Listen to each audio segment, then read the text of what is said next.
Good morning to Bromfields in the 35 corridor. I'm Dealey Edwards here, the host of the Real Deal Real Estate Show, and today's special guest is Andres Campos Delgado. He is New Braunfels City Councilman for District 1.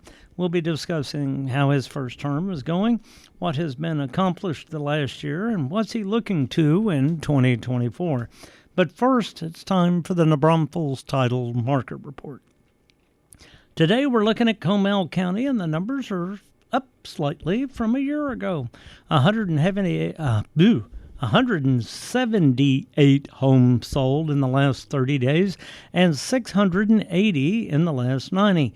Those are good numbers from January to January. Availability has changed with 25 homes available under 200,000, 152 from 200 to 300. 365 homes from 300 to 400,000, and the biggest drop came in the 400 to 500 range. It dropped 50 units to 275. That's still a strong number, and of course the over 500,000 is still saturated at 573. Now the rental market shrank 105 to 210 rental units. That's a pretty good drop. However, we still have way too much inventory, and the bulk of it is, well, over $2,000 a month. Interest rates inched up again this week with 30-year conventional up to 6.9%, while 15-year was at 6.29%. FHA and VA, however, held at 6.2%. Those are still reasonable numbers as long as we can keep out of the sevens. The bond market was the trigger for that this week, with the 10-year Treasury rising to 4.126. The 2-year was a little behind that at 4.312, and the 91-day T-bill was still solid at 5.225. Now, the oil market is changing. India will be one of the biggest consumers, but with the turmoil in the Middle East, look for oil prices to continue to rise right here at home. If it gets any worse, we could see $80 to $90 a barrel. So West Texas Intermediate, what did it do? It rose to $77.25, trying to push up toward that 80 number. Keep your fingers crossed that some of the tensions reduce over there, and then maybe the oil prices will slide back down. December closed 2023 with improving home sales, and it followed into January, which is good news. Now, if rates climb up above 7%, look for that to pull back. Right now, though, we are seeing buyers asking for 5% off the list price because they're negotiating because of inventory, and they're asking for anywhere from 3 to 7% in concessions. That's right. Buyers are asking for closing costs, prepaid assistance, a number of different things. So it's not unusual currently on $300,000 and $400,000 houses for them to be asking for almost $15,000 to $16,000 off one way or the other. The U.S. economy finished the year with 3.3% growth, better than expected, but still not at our juggernaut pace. Now, this is good news, folks, because what it's showing is that we're growing the economy carefully. We're still recognizing there's some inflation. There are some sectors with rolling recession. And, everything is moving forward-ish, just like the presidential campaign looks like it's going to be Trump and Biden again, a rematch. And, by the way, if you think Trump can't win because he can't be on all the ballots, let me just remind you, Lincoln, after the Civil War, was elected and he wasn't on all the ballots. So if that doesn't scare you, nothing will. All right, so what about our development concerns currently around here? Well, we were looking into national builders and looking at their list of what their worries are for 2024. Number one, interest rates. But we're seeing those improve, so that concern will probably slide. Inflation, but it's not as a serious concern for them as it was last year. Labor cost, however, is a big concern to them, and in the respondents, it was almost 70-something%.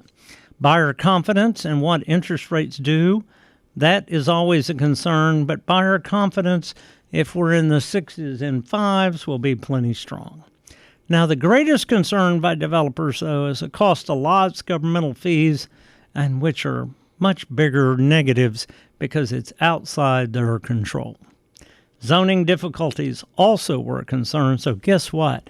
Out of everything, 3 out of 7 were concerns about government, and we probably should be, all right? So, go figure. Now, just when you think entitlements are pulling back and we're no longer, trying to entitle our children and give them participation awards and those kind of things, the real estate business says, let us make a rewards program because you paid your rent. Really? There's reward enough because it keeps your credit score up. You can count your payments towards your credit score, and you're supposed to pay your bills. So, egads, people, hey, we really like you, so we're going to give you points so you can buy things from a catalog because you paid your rent. Stupid. Anyway, now, what else is going on? Well, guess what? The stock market surprised everyone this week and went on a tear. The Dow hit 38,049, the S&P was up to 4894, and the NASDAQ was up to 15,510. Not bad. It was running in spite of some scary numbers out of the economy on some other areas. So, interest rates up, but not over the top. Sales good in December and January. Inventory down here. Oil prices up. Stock market up. Political rhetoric, well, it's going to be way up until, after November. And the economy is up. Consumer sentiment up. And jobless rate improves. Now, that means the jobless rate was down, but that's an up factor. Wow. That means it was mostly a good and up kind of week. So, great start to the new year. And let's see if we can carry it forward all the way through to the end. And that, my friends, is the real deal for January 27th, 2024. And oh, by the way, happy birthday to my bride, Karen Edwards. She's got another year older. And we're back on the Real Deal Real Estate Show, and our special guest today is Andres Campos Delgado. He is the city councilman for District 1, and glad to have you on this morning. Thank you very much. I'm glad to be here. Great. And as a reminder, this segment of our show is brought to you by Meyer Heating and Air Conditioning, keeping you comfortable all year long.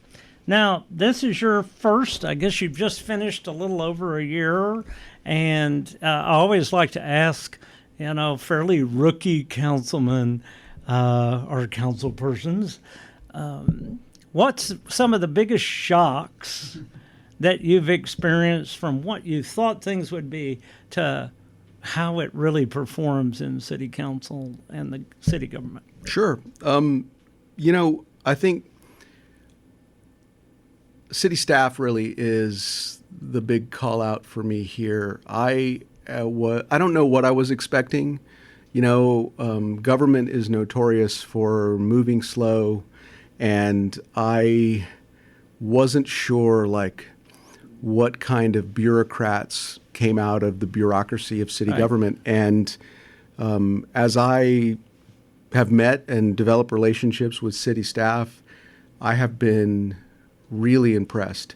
They are intelligent, they are educated, they are dedicated to the city of New Braunfels. Most of them could have very lucrative careers, making more money, working less hours in the private sector, and they've chosen to live a life of service. And I am grateful for their service and really appreciate their partnership.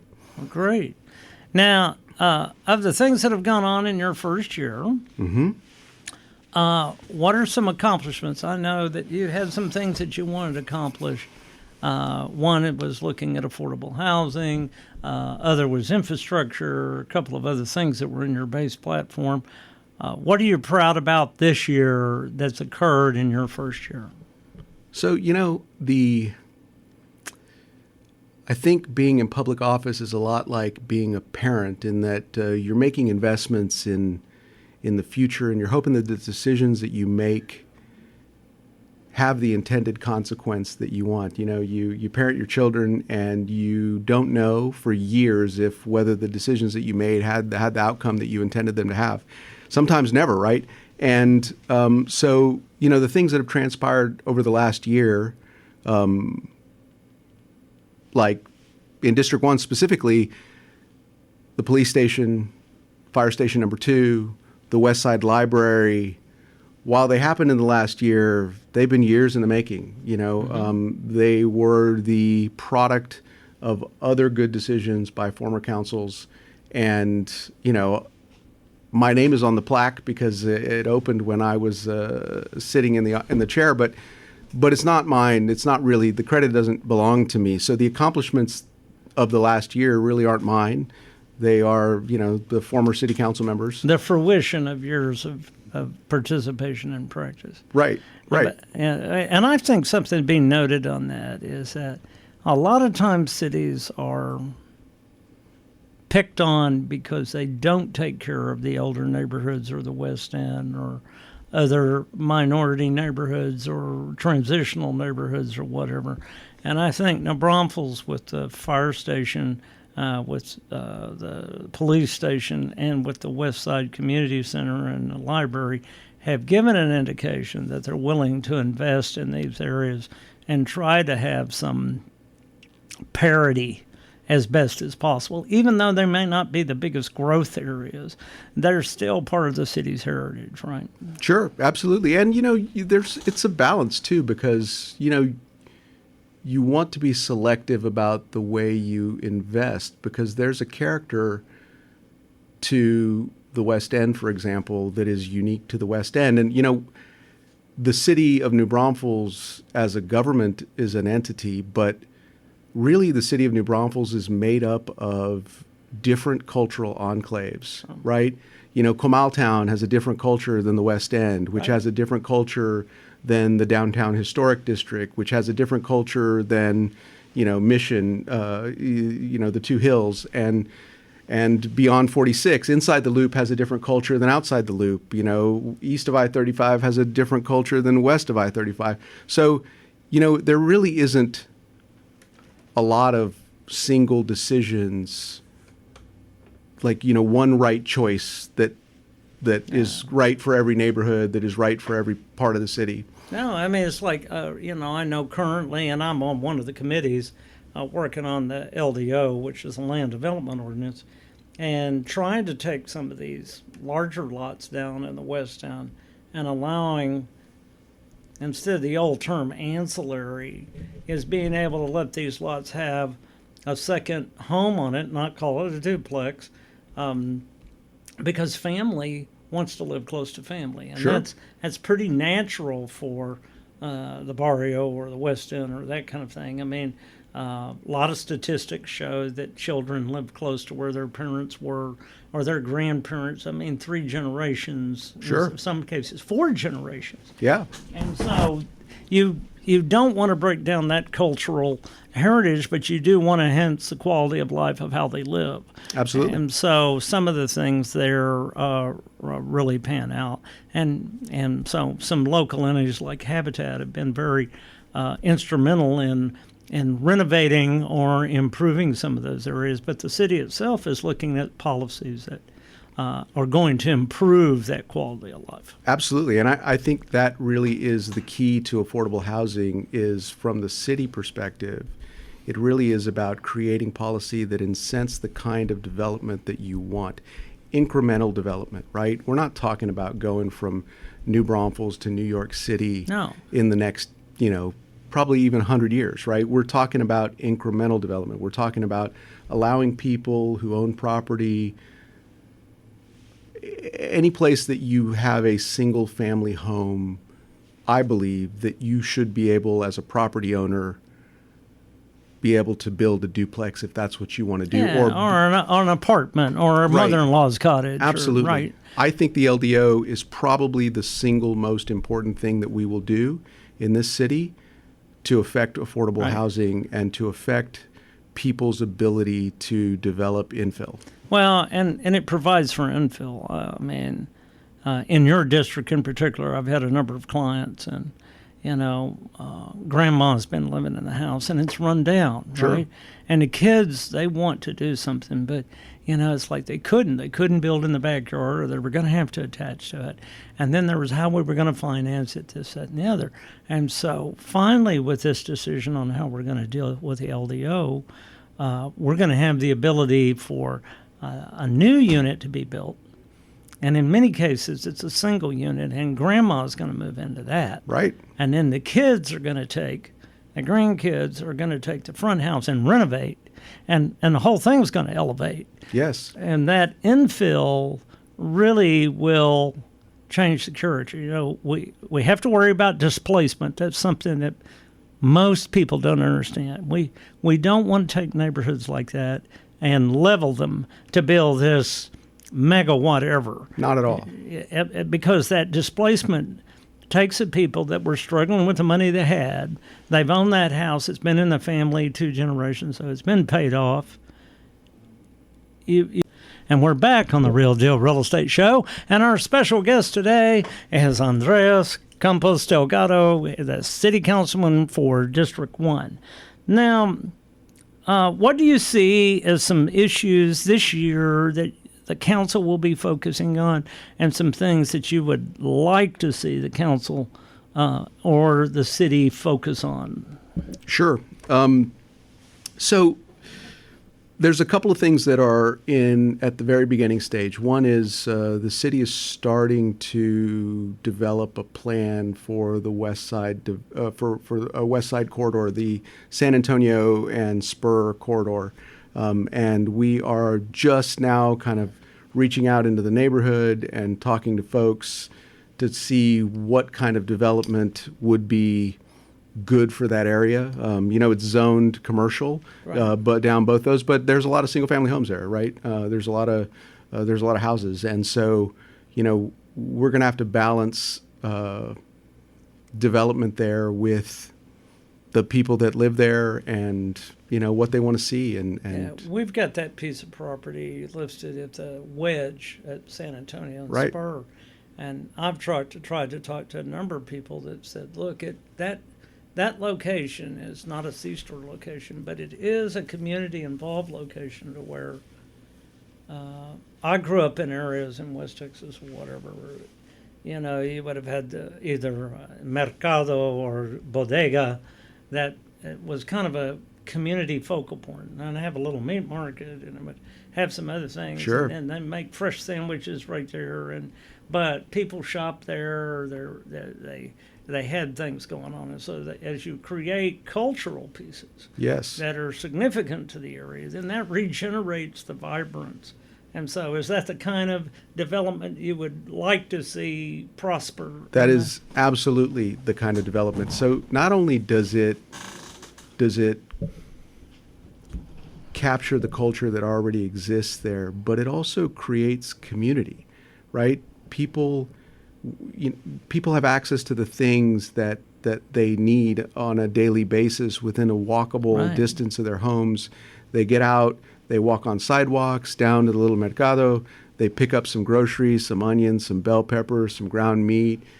They run into their neighbors, they talk a little bit, maybe they stop in for a coffee somewhere. Yeah. Those are the kinds of things that build community. And when you build community, you build kindness. People get to know each other from different backgrounds, from different areas, and with different ideas, and you get to realize that everybody's just people. Well, and I was fortunate to grow up in some areas and had friends. We lived in a section of town. We didn't have a lot of money, and so we were kind of a crossover neighborhood, So I went to parks where the guys were playing dominoes and checkers and those kind of things. Yeah. And it was a community conversation, right? And you would see a bunch of the old timers sitting around, and they would talk trash about everything. But it was really kind of educational, and it really that was between the market and this, and then there was a park, and all of these kind of connected. It began to create that self-identity, and to say, no, we don't want to leave from here. We don't want to. We want to improve this. We want to have more. I think Magic Johnson probably really hit the ball out of the park. He did a research project and got people to invest in it in Harlem. There was this feeling that because it was a minority neighborhood and black, that the only businesses that would go with that would be Ross Dress for Less. Yeah, right. And cheap stuff. What they really found is a community, though it may not have looked flashy, dressed well, or wanted a movie theater, or wanted things to have a social environment the same as other markets, and it didn't want a second-class version of it. Right. So do you hear that in your neighborhoods and then in your constituents in that area? I mean, I haven't had any specific conversations about it, but it is something that has existed in the West End before. Like, if you drive around the West End, you'll see the remnants, the little shells of the small bodegas on the corners. My grandfather, I believe in the 40s, opened the West End Park and Dance Hall. And it started out as a slab with some string lights, right? Sure. Where they had dances for... And sometimes that's more fun, by the way. Right, yeah, sure, for sure. But we may have a sound ordinance that would hurt us currently. that is true. We have a lot more rules than we used to. But... that was a place where the Hispanic community, where the West End came together on Friday and Saturday nights, and they had dances, and there were baseball games, and my grandmother and my grandfather started that, and there aren't a lot of places like that in certainly not in the West End. I mean, I think. Most of the restaurants close early, right? They close at 3 o'clock. Yeah, and breakfast and lunch stuff. Right. And so, there are some places like that, some iconic places like that. Like in District 3, there is the Hoity Toit, right? It's one of those places that I still sometimes call it Canyon Drive-In. Yeah. Pat's other place. For me, I like to fall through the floor at the Monterey. Yeah, right. Absolutely. So, there are some places that really do that and bring the community together, but I think we need more of those places. Sure you do, and that's part of it. Now, on a bigger picture with the city, do you see another bond issue coming? Do you see some other things that are coming that are going to direct, improve connectivity, roads, infrastructure, those kind of things? So we are not currently talking about when the next bond is going to be or what's going to be on it. From my perspective, I think most certainly there will be another bond. It's one of the tools that we use to fund capital projects. And so what I would love to see on the next bond are drainage. We're going to have to spend some money on drainage. And I think that we have the opportunity to do some really cool and innovative stuff there if we really think outside the box. I think that I would also like to see it heavy with quality of life projects. I think this bond was very road heavy, and I think that roads are expensive. Probably gonna be. Yeah, right. Roads are expensive. They're expensive to build. They're expensive to maintain. We have a lot of clay soil, so that that's pretty hard on roads. So those are the kinds of things I would like to see in the next bond. But we'll see what. Those are all in the real good. Now, from the things that maybe not on a bond thing, but things that are coming before you on council and concerns that you're hearing, is there anything out there that you're seeing concerns that maybe they're overblown and that that maybe people are looking to the extreme or there's issues out there that maybe really aren't as key of issues, that the city has other big things to take care of, and so we're running around focused on little things when we need to be focusing on big things. You see anything like that? Sure, of course. Of course there are things like that. And, I don't want to embarrass anybody by calling anything out specifically, but everybody focuses on the things that most immediately affect them, right? And so if you walk outside of your door and you see something you don't like, it's going to be the most salient thing in your life, right? It's going to be that thing that you focus on and that you fight against or fight for. And every neighborhood wants what's in the neighborhood's best interest. Every homeowner wants what's in their own best interest. As a city council member, it is very challenging to try to make decisions that are not in a person's best interest, but are in the collective team's best interest, in the city of New Braunfels' best interest. And it's hard for people to look you in the face and tell you the decision you're making is making my life a little bit worse. Yeah. And in some cases that is. I mean, we see it in zoning where, well, it's been a field forever. Yeah, well, the guy's got personal property rights. Sure. And you have to vote to that. That's state law. One thing I wanted to commend the city on, and your predecessors and y'all, was a cooperative with New Braunfels Housing Partners. Yes. And all the work that went in to take the old fire station and now turn it into the city of New Braunfels' first official full-time homeless shelter. Absolutely. And First Footing is more than just a homeless shelter. First Footing is also a rehousing program. They offer financial assistance. They offer health care. They do root cause analysis to solve issues that contribute to homelessness. We're really grateful that we had them during the last freeze here. I was told that 18 to 24 people a night were staying warm in that homeless shelter. Also, up to 70%, 65-70% of all of the people that we help are New Braunfels residents. There are people that have found themselves homeless because of a variety of reasons.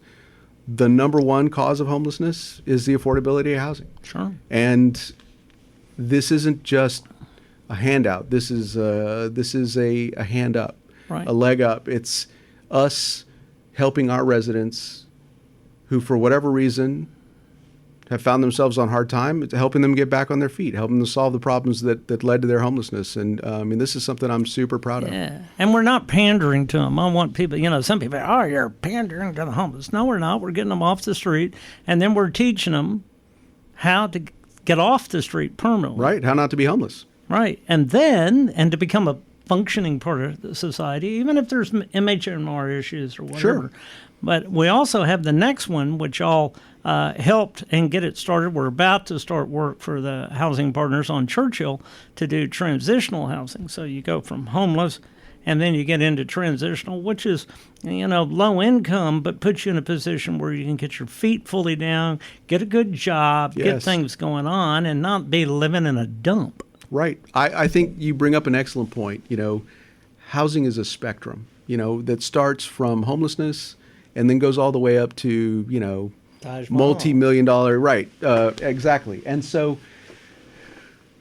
we have nonprofits in New Braunfels that are equipped to help with emergency issues, and they do a great job. And the city's job is to create policy for the stuff in the middle, to make things easier for the private sector to provide the sort of inventory that everybody needs. Because whether you are homeless or you're a bartender or you're a firefighter, a police officer, a teacher, a doctor, a lawyer, there should be a place for you in this community. Yeah. And I think the key element there is that government establishes policies that help charity and free enterprise build it.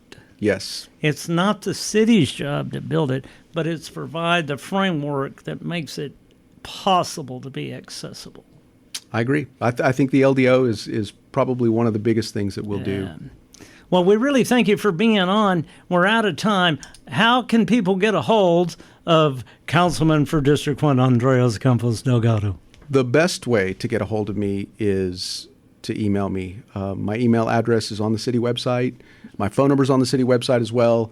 My email address is acampos@newbraunfels.gov. Great. Well, thank you so much for being on the show. Now, folks, don't go away. I've got a couple of things to tell you here. All right, so here we go. Next week, we're going to have Jonathan Packer on. He's going to talk about the accomplishments of the Chamber over the last year, what the Chamber is looking to do this year, how they're bringing more jobs and industry into here, which means we grow, and then that's where we have to put more roads in, and it causes